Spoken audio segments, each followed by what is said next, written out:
Mm, ya, teóricamente ya empezó. Ok, bueno, pues buenas noches a todos. Me presento sobre todo me parece que hay médicos internos.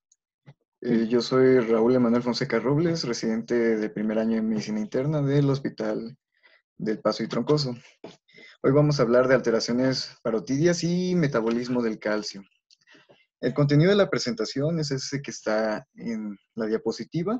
Trataré de ser lo más conciso posible en cuanto a las puntualidades de fisiología de las glándulas paratiroides para poder abordar al tema que nos compete dentro de esta plática, tanto el abordaje de la hipercalcemia como al abordaje del hiperparatiroidismo. Bueno, recordemos que el calcio está regulado sobre todo por aquellos medios o aquellos sistemas que van a regular la entrada y salida del calcio al organismo y la distribución del calcio dentro del cuerpo humano. Si nosotros hablamos de la entrada y salida del calcio, nos vamos a referir principalmente a lo que es el tubo digestivo y los riñones. Y una de las principales reguladoras de cómo se va a distribuir el calcio en el organismo va a ser la hormona paratiroidea. Estos 4 puntos se supone son las glándulas paratiroides. Aquí, cuando nosotros estamos ante una señal, por ejemplo, que el calcio corporal se ha disminuido lo suficiente como para que esté debajo de niveles metabólicamente deseables, las glándulas paratiroides lo que hacen va a ser secretar hormona paratiroidea que va a tener sus efectos metabólicos principalmente a nivel del hueso y de los riñones. En los riñones lo que va a hacer es que va a aumentar la reabsorción renal de calcio y va a aumentar lo que es el metabolismo de la vitamina D para hacer su metabolito activo, que es la 1,25-hidroxivitamina D, para que a nivel del tubo digestivo se aumente lo que es la absorción de calcio. Una vez el calcio se normaliza, llega a receptores sensibles al calcio en las hormonas paratiroideas e inhibe la liberación de paratormona. A nivel del calcio, esta misma hormona lo que va a hacer es que el hueso va a través de los osteoclastos, a reabsorber sus minerales para poder liberar el calcio biológicamente activo a lo que es la sangre. Entonces, si nosotros podemos ver, nuestro principal mecanismo de liberación de la hormona paratiroidea va a ser las concentraciones de calcio plasmático. Y vemos cómo en este cuadro podemos ver en el eje vertical lo que son las concentraciones o la tasa de secreción de hormona paratiroidea y aquí las concentraciones de calcio plasmático. Vemos cómo a niveles más bajos de calcio, la liberación de hormona paratiroidea se incrementa muchísimo. Esto quiere decir que la hipocalcemia es el principal efector de la liberación de hormona paratiroidea. Y a niveles superiores de calcio, ya incluso suprafisiológicos, esta secreción se, se inhibe, pero podemos ver que nunca llega a ser cero. En esta otra, en esta otra figura podemos ver cómo, de otra manera esquemática, cómo se cruzan lo que es los niveles de calcio plasmático con unidades de concentración arbitrarias de lo que es la hormona paratiroidea. Entonces, a menores concentraciones de calcio plasmático, la hormona paratiroidea se encuentra a mayores niveles secretándose. En cambio, a mayores niveles de calcio, esta se va a inhibir su secreción. Y bueno, los receptores sensibles a calcio que tienen las hormonas paratiroideas, que son los encargados de que se lleve a cabo el feedback negativo o esta retroalimentación para decirle a la hormona paratiroidea que se detenga su secreción, son un sistema acoplado a proteínas G, que una vez se une el calcio, estos hacen bajo sistemas de segundos mensajeros la inhibición de la secreción de hormona paratiroidea en grandes rasgos, aunque el mecanismo es mucho más complejo de lo que posiblemente se los acabo de explicar. Y bueno, es importante entonces que también vean adaptaciones fisiológicas. Cuando el calcio plasmático se disminuye, entonces las hormonas paratiroideas dejan de tener esta unión del calcio con su receptor sensible y esto ejecuta la liberación de hormona paratiroidea. Esto hace que el calcio salga del hueso para irse al torrente sanguíneo. A nivel del tubo digestivo, va a ser un efecto indirecto, ya que lo que va a promover es a nivel renal que aumente la reabsorción de calcio y que se metabolice la vitamina D en su metabolito activo y esto aumente la absorción de calcio a nivel digestivo. En diferencia, cuando hay una sobrecarga alimentaria de calcio, se inhibe la cantidad de secreción de esta hormona paratiroidea. Entonces, el exceso de calcio plasmático va a absorberse en el hueso, va a haber mayor excreción de calcio a nivel renal y el metabolismo de la vitamina D se va a ver disminuido para que ésta no se transforme a su forma activa. Entonces, bueno, la distribución del calcio plasmático es posiblemente uno de los puntos más importantes.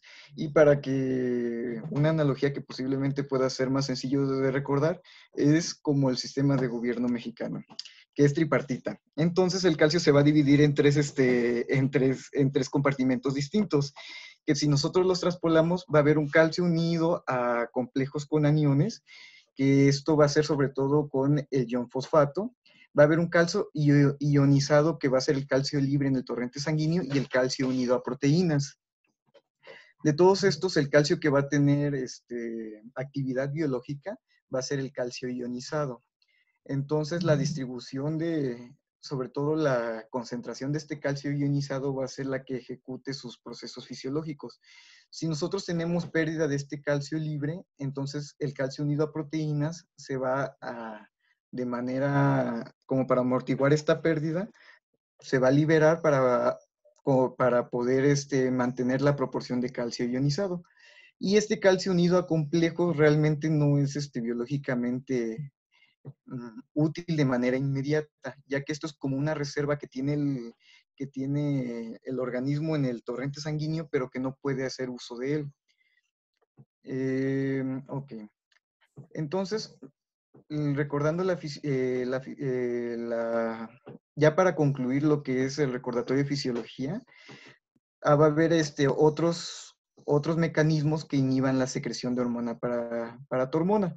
Sobre todo es el aumento de las concentraciones de fosfato hace un efecto inhibidor de lo que es la liberación de hormona paratiroidea. A ver, vamos a ver un médico interno. El primero que aparezca. ¿Bren Ramírez es médico interno, doctora? No, creo que Bren Ramírez es Brenda. A ver, ahorita te busco un médico ¿O interno. Ariadne Paola? Ella sí. Ok. Ariadna ya tiene cosas contigo. Bien. A ver, doctora Ariadne, ¿sabe bajo qué mecanismo el fosfato inhibe lo que es la liberación de hormona paratiroidea?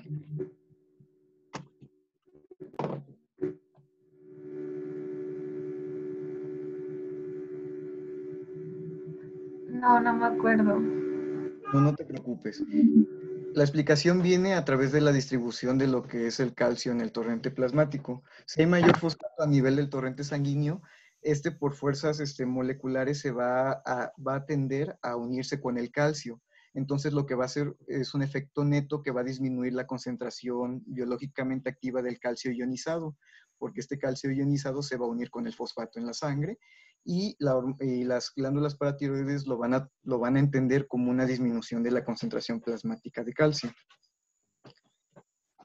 Y bueno, ya abordando lo que es el tema de hipercalcemia, todo lo que recordamos de fisiología es importante, ya que cuando nosotros veamos ahorita los abordajes de cómo vamos a hacer el seguimiento y el diagnóstico de dónde está el problema que está condicionando la hipercalcemia, vamos a ver que estos órganos que mencioné anteriormente, tubo digestivo, riñón y hormona paratiroidea, glándula paratiroides y hueso, van a ser los principales implicados y en donde nosotros vamos a buscar el defecto que está generando el aumento del calcio a nivel plasmático.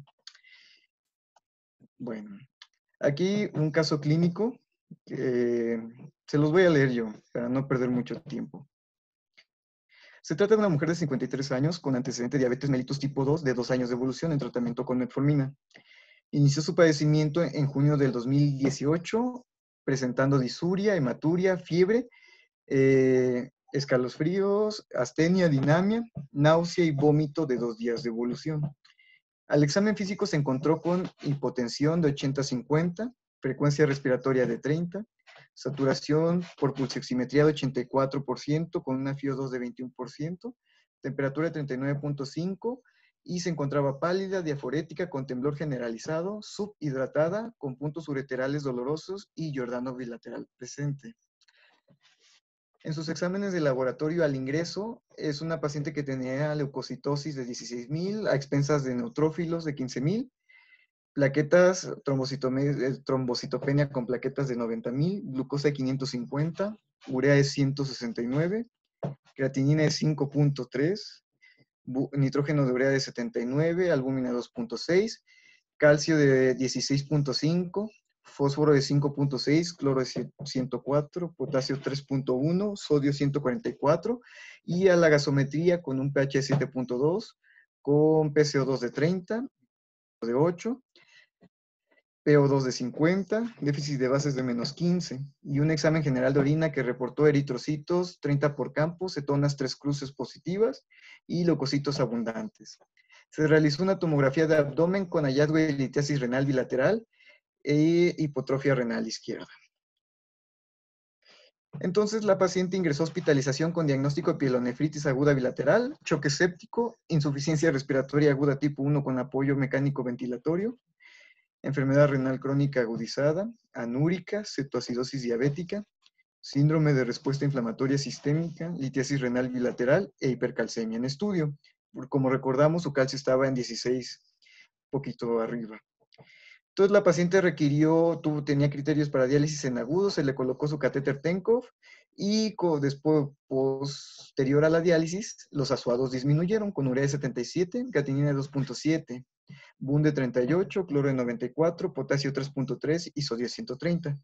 Y recibió tratamiento antimicrobiano con piperacilina, tazobactam para el choque séptico con remisión de la misma. Se logró extubar a los 5 días y se colocó un catéter doble J bilateral.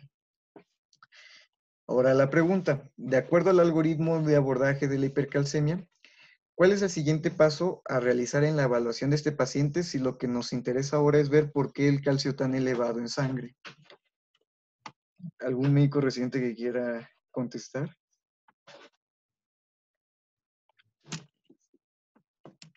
O elegimos a alguien. Si quiere, elíjalo usted, doctora. Pues, doctora, Ahí va. antes de eso, ¿no sería bueno medir el calcio ionizado? El calcio, ¿no? Ajá, el que se expresa como en milimoles.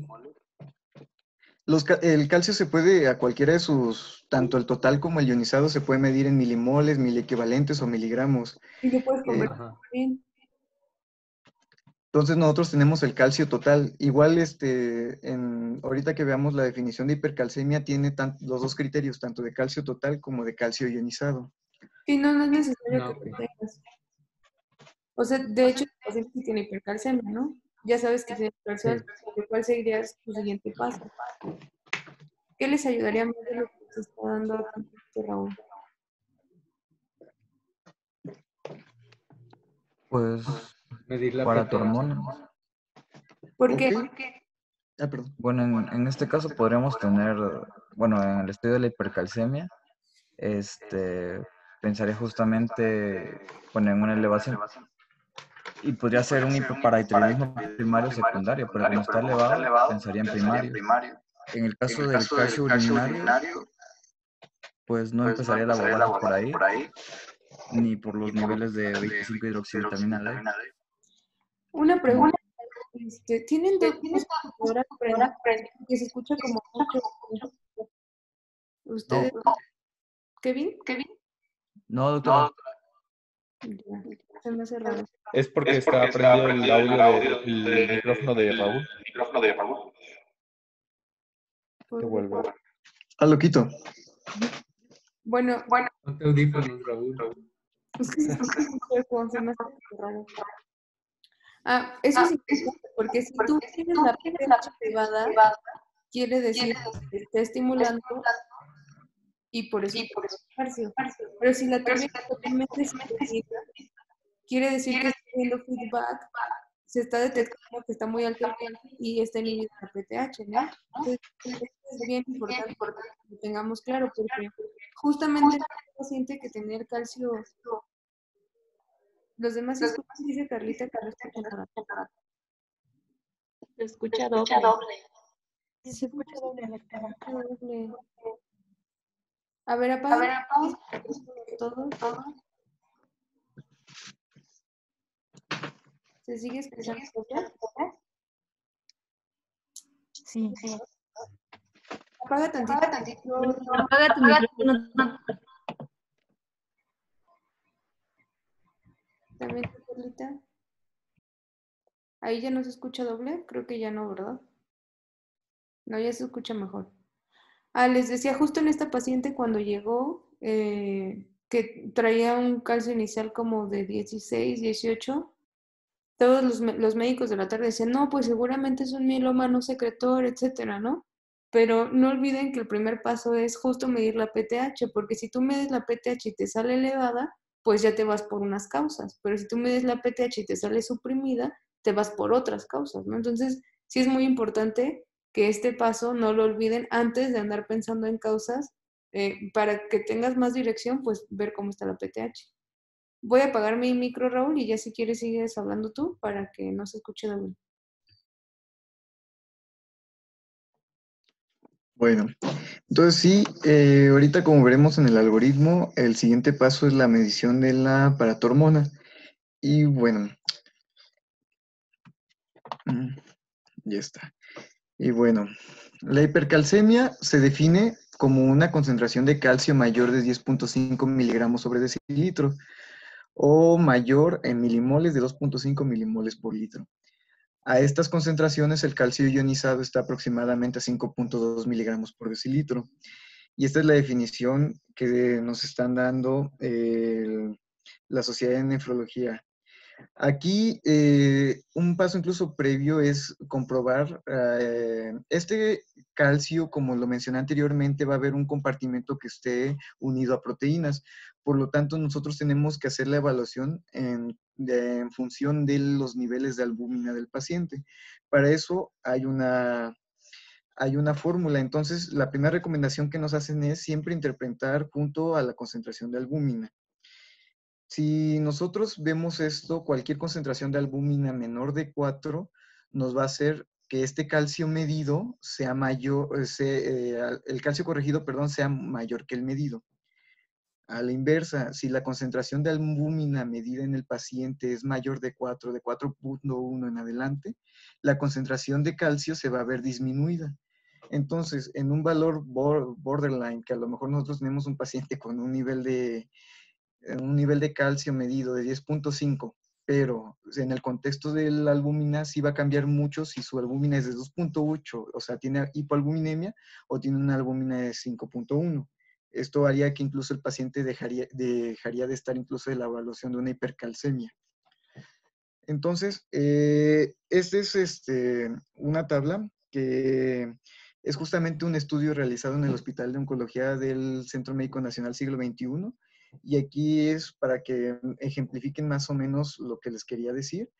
Ellos midieron una serie de elementos bioquímicos en sus pacientes, calcio sérico, fósforo, urea, creatinina, etcétera, y pues la paratormona. Aquí vemos cómo la paratormona en ningún paciente está suprimida, o sea, está de manera inadecuada elevada para concentraciones de calcio, pues en el borde superior de la normalidad, que son los que están aquí. Ven que ninguno está realmente hipercalcémico, pero a pesar de esto están tan cercano al borde superior y la hormona paratiroidea se encuentra elevada. Y vemos los niveles de albúmina. Aquí está lo que les comentaba. A niveles de albúmina mayores de 4, el calcio corregido va a ser menor que el calcio sérico. En cambio, en aquellos pacientes donde la albúmina es menor, el calcio corregido va a ser mayor que el calcio sérico. Entonces, por eso es muy importante siempre evaluar la calcemia sérica en el contexto de la concentración de albúmina de un determinado paciente. Y bueno, como todo, pues dicen que lo que más hacemos los internistas es clasificar. Entonces, aquí podemos ver cómo las mismas sociedades tienen niveles para clasificar la hipercalcemia. Una hipercalcemia moderada es de los niveles que ya mencioné anteriormente, de 10.5 hasta 12 miligramos por decilitro de calcio. Y aquí vemos abajo la concentración de calcio ionizado.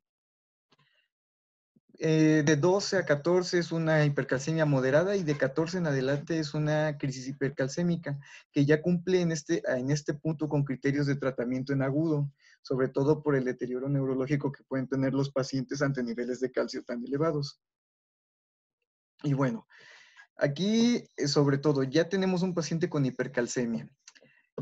Y tenemos entonces nosotros que recordar que como toda la medicina es una ciencia que se basa mucho en la probabilidad y en la estadística. Y para esto voy a utilizar una analogía que en algún momento escuché de mis profesores de propedéutica. Si yo voy por la calle o me meto a creo que se llaman hipódromos, donde hay las carreras estas de competición, y escucho un galope, lo que se me va a venir a la mente es que se trata de un caballo. No voy a pensar en otro animal que galopa, porque el caballo es lo más común que hay, lo más frecuente. Pero si yo, por ejemplo, me encuentro en vacaciones en un safari en África, o me fui a Puebla, al African Safari, y estoy escuchando el mismo sonido de galope, posiblemente yo ya no estaré pensando en un caballo como la gente que esté provocando el sonido, sino en una cebra. Obviamente, si yo voy en la calle de la Ciudad de México y escucho galopar, no se me va a venir a la mente una cebra. Entonces, la hipercalcemia se tiene que interpretar bajo este mismo razonamiento. Si yo estoy con un paciente con hipercalcemia y estoy en un ámbito ambulatorio, quiere decir, el paciente llega por exámenes de rutina a mi consultorio y veo una concentración de calcio elevado, entonces la causa más frecuente en la que yo debo de pensar va a ser en el hiperparatiroidismo primario. A diferencia de esto, si yo me encuentro con un paciente en el medio hospitalario, es un paciente que está internado y por algún motivo en la rutina a alguien se le ocurrió poner electrolitos séricos completos y lo encontramos con hipercalcemia, entonces a nivel hospitalario la causa más importante va a ser la hipercalcemia maligna. ¿A qué se refiere esto? A secundaria a procesos neoplásicos. Cada una en su contexto va a ser más aproximadamente el 60% de los casos. Entonces, si nosotros tenemos un paciente con hipercalcemia, no es lo ideal, pero nosotros podríamos apostar, dependiendo del contexto, que se trata o de un hiperparatiroidismo primario o de una hipercalcemia maligna, y con mucha probabilidad de acertar, vamos a estar en lo correcto. Estas dos causas juntas van a explicar del 80 al 90% de todos los casos de hipercalcemia que nosotros podamos ver en el ámbito clínico. Pero vemos que la hipercalcemia realmente no es, parecería sencillo, pero se hace más complicado de lo deseable. Porque si nosotros vemos, más adelante les voy a dar una lista de todas las posibilidades que nos pueden dar hipercalcemia. Entonces, para hacerlo más sencillo y para entender un poco el algoritmo y que este algoritmo sea intuitivo, nos vamos a basar en que las etiologías de la hipercalcemia las vamos a clasificar de acuerdo a la respuesta que tenga la hormona paratiroidea de acuerdo al nivel de calcio. Si nosotros tenemos un paciente con hipercalcemia y la hormona paratiroidea se encuentra elevada, nosotros nos vamos a dirigir hacia cierta dirección. En cambio, si la hormona paratiroidea está correctamente suprimida, quiere decir que el calcio se está aumentando por alguna causa que es independiente de esta hormona paratiroidea. Entonces, las clasificamos de acuerdo a la elevación o si la PTH está suprimida de manera adecuada. Y bueno, entonces bajo este contexto fisiopatológico vemos que hay muchísimas causas que nos pueden provocar hipercalcemia. Aquellas asociadas a una disfunción de la glándula paratiroides, en donde la hormona paratiroidea va a estar elevada con calcio elevado, está el hiperparatiroidismo primario, la hipercalcemia hipocalciúrica familiar y la hipercalcemia política. Y en aquellas donde la hormona paratiroidea está adecuadamente suprimida, pues sobre todo la paraneoplásica es la que nos nos tiene que llamar principal la atención, porque bueno, el pronóstico del paciente se ve pues desfavorecido si esta sería la causa primaria. Y bueno, para no andar en mucho. Entonces, en la hipercalcemia maligna, la PTH está correctamente suprimida. Entonces vamos a ver que va a haber muchos tumores como síndrome paraneoplásico, van a provocar o la producción de péptidos similares a la hormona paratiroidea que van a poder estimular sus receptores, van a aumentar la resorción ósea, la reabsorción de calcio a nivel renal y la absorción a nivel digestivo, porque es un péptido que se parece muchísimo a la hormona paratiroidea. Va a haber otros tumores que también van a aumentar por sí mismos la conversión de vitamina D a su forma activa. Y esto va a aumentar lo que es los canales que van a aceptar calcio a nivel renal y a nivel digestivo. También va a haber algunos tumores que lo que van a provocar sus metástasis van a ser la destrucción del tejido óseo. Al destruir ese tejido óseo, el calcio que está contenido en él se va a liberar a la circulación. Y por último, y menos frecuente, va a haber algunos tumores que van a secretar por sí mismos su propia hormona paratiroidea. Y bueno, como maneras más, de manera para que nosotros dirijamos más o menos qué tipos de pulmones están más relacionados con cada mecanismo, pues aquellos que van a secretar péptidos similar a hormona paratiroidea van a ser sobre todo los cánceres de pulmón y de mama. Aquellos, como les dije, los que van a secretar su propia hormona paratiroidea, pues son raros. Los que van a secretar formas activas de vitamina D, sobre todo los linfomas. Y los que van a provocar osteólisis, aquí van a estar involucrados, sobre todo los mielomas. Y bueno, aquí podemos ver una tabla que intenta esquematizarnos se relacionan los niveles de hormona paratiroidea con la etiología y con los niveles de calcio sérico. Aquí vemos cómo hay hipercalcemia tanto en el grupo con hiperparatiroidismo primario como en los pacientes con hipercalcemia maligna. Pero aquellos con hiperparatiroidismo primario van a tener niveles de PTH inadecuadamente elevados. Hay mucho calcio y está sacando más. A diferencia de esto, aquellos que tienen hipercalcemia paraneoplásica, la PTH está adecuadamente suprimida, porque como hay mucho calcio en el torrente sanguíneo, entonces los receptores sensibles a calcio evitan que ésta se libere en mayor medida. Otra cosa que es importante observar en este esquema es que hay un cierto solapamiento entre el grupo de personas normales a sus niveles de calcio con un grupo de personas con hiperparatiroidismo primario, que posteriormente esto se les llamó con hiperparatiroidismo primario normocalcémico. Perdón.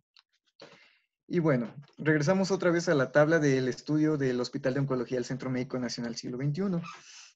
Y aquí, como les indiqué anteriormente, vemos cómo todas estas personas, aquí ellos evaluaron principalmente pacientes con hiperparatiroidismo primario. Y aquí vemos cómo los niveles de calcio son normales, entrarían dentro de este grupo que se solapa con los individuos sin niveles elevados de hormona paratiroidea, pero la hormona paratiroidea está inadecuadamente elevada, a pesar de que está en niveles más cercanos al límite superior de la normalidad.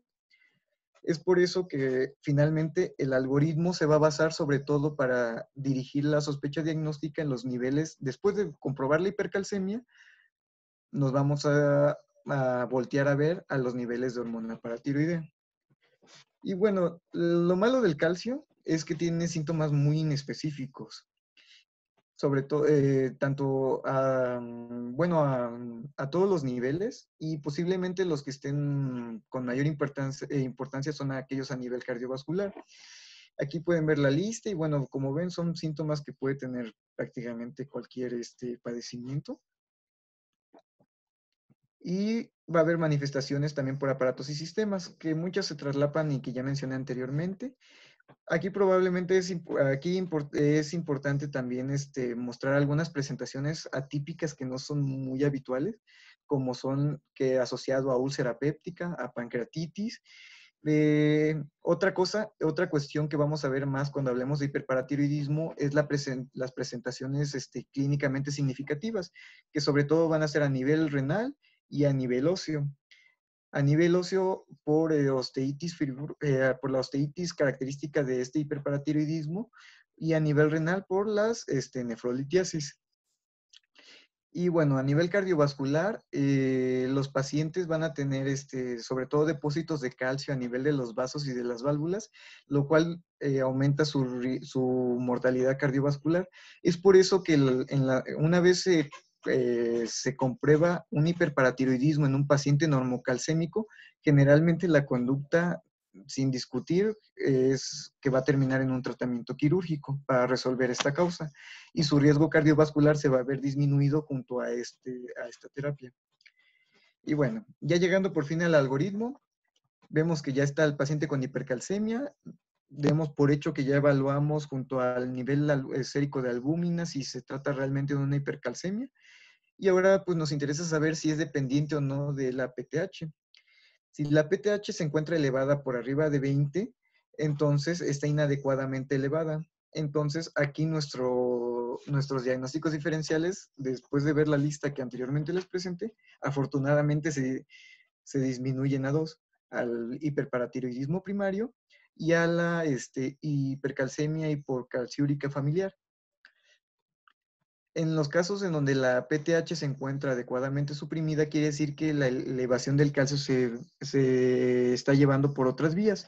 Si hay un péptido similar a la hormona paratiroidea, pues desgraciadamente pues vamos a pensar en una hipercalcemia paraneoplásica y como vimos anteriormente, sobre todo pensamos en cáncer de mama y de pulmón. Perdón, Raúl, que te interrumpa, pero es que ya está a punto de cortarse. Entonces, si quieren, nos salimos y volvemos a entrar, ¿vale? Sí, doctora. Gracias.